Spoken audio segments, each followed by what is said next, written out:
Hi, I'm Carmen Norris, and you are listening to the Bad Alibi podcast. Dear Lainey, I had a nice life before you bombarded into it. I still don't believe that was coincidence, by the way. It wasn't dinners on a yacht nice. It was nice like working on a food truck and making enough money to afford my own apartment where they didn't pretend they thought the roof caving in was magically fixed. It was adopting a dog and watching X-Files episodes together with him nice. So imagine my surprise when after a week straight, 3 different people on separate occasions approached me to say the strangest things to me. One girl kept saying I owed her $52. I was like, what? That's an oddly specific amount you're asking for there. And I don't even know you. She claimed I was her friend and that she did my hair all the time. And I was being ungrateful and using her. What the heck? She said she'd curled my hair that morning and I wasted her time by straightening it after. I was like, how much sense does that make? And I'm not sure if she started to believe me, but she looked at me before walking off and said, "You're so out of it, you probably believe your own lies." Right, because I'm the one that doesn't know what they're talking about here. I thought I was going crazy or something. For a second, like maybe this girl was really onto something. I looked through my friends list and looked at pictures of some of their friends. I had no idea who she was or why she thought she knew me so well. I brushed it off because it was way too random. And I really had to second guess why I was second guessing myself in the first place. I knew I didn't know this chick and that nobody else curled my hair that morning. Anyways, a couple of weeks later, when I was in the grocery store parking lot one morning, an older woman kept screaming, "There she is!" and pointing in my direction. She got on the phone and said, "I found her, I found her." When I drove off, because why would I have believed any of that would have something to do with me? She jumped in front of my car and shouted for me to get out so I could go home with her where I'd be safe.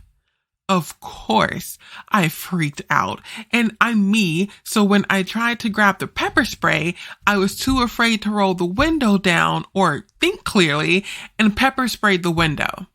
Of course, a little of it got on me, not so much that I couldn't drive, but I did have to pull over once I got a safe distance away. Lainey, I didn't doubt myself at all then.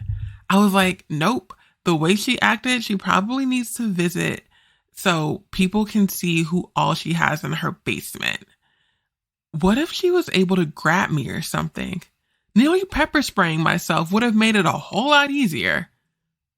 Oh, and then there is my favorite moment of all. A man stopped me as I was walking to the food truck for work and wanted an apology because I'd randomly walked up to him and licked his eyebrows. Like, really, Lainey, explain that one. Of course, I knew something was up, but I figured it was an off-the-wall prank or something, but definitely not just random.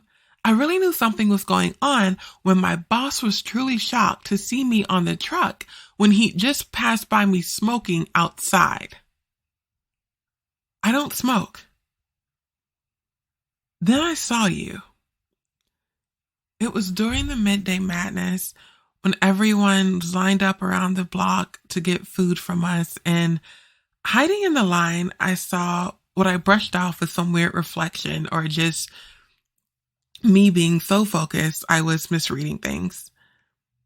When you got up to the counter, my heart and my jaw dropped. You played this odd game of pretending that we didn't look exactly alike. You dressed in the same thing I wore to work. Did you always have your hair parted with 2 curly puffs on either side, or were you just trying to freak me out? It's okay. I know how your mind works now. Well, I don't understand it, but I'm sure to you it was funny and cute. Now, none of it matters. Once I got frustrated, you got serious. You told me we were twins, and after you showed proof, it was baby pictures I'd seen growing up, but they were always cut off or doctored in some way. I was always told things like, oh, wear and tear. And I stopped questioning it so much because it seemed to frustrate everyone. Now I know that frustration was just a mask because they were hiding you from me, us from each other. But then my only thing to do was to question my mother, our mother. As if things were confusing enough already, our mom said you died in childbirth. She was upset with me for suggesting you were somehow still out there after all these years. You refused to let me take a picture with you, so my proof went out the window, and you didn't want to come with me to talk to her. But that part I understood. I decided then you were dealing with the trauma that I needed to give you grace, and that you really deserve my understanding. I didn't want to rehash the argument we had. I just want you to understand my side of it. You pretended you were me and upset random people who then confronted me about things on 3 separate occasions. You dressed up as me and hung out near my job. Then you just appeared dressed like me and acted as if we didn't look alike at first. That's all a lot for me to take in, Lainey. It's pretty odd behavior. When my mom denied what happened, our mom, at the time, I felt bad for upsetting her, and it just seemed easier to go along with the narrative of her being honest with me and you just being a girl with similar traits as me that licks random guys' eyebrows. Then I went to work a few days later after everything seemed back to normal and everyone was dead. There was no lively music playing, just customers slain over picnic tables, and on the ground, my boss's body was slung over the part of the counter that sits under the window. I saw you for the first time. Not you physically, but who you were as a person. The pain, the hurt, everything you felt. The pain that the abandonment and all of the lies cost you. You say you don't remember anything between waking up and getting your mugshot taken later on that night. I don't know why you did it, but you're my sister, and I wouldn't be another person who failed you. So, dear Lainey, tell me who's next on the list, and I'll take care of them for you.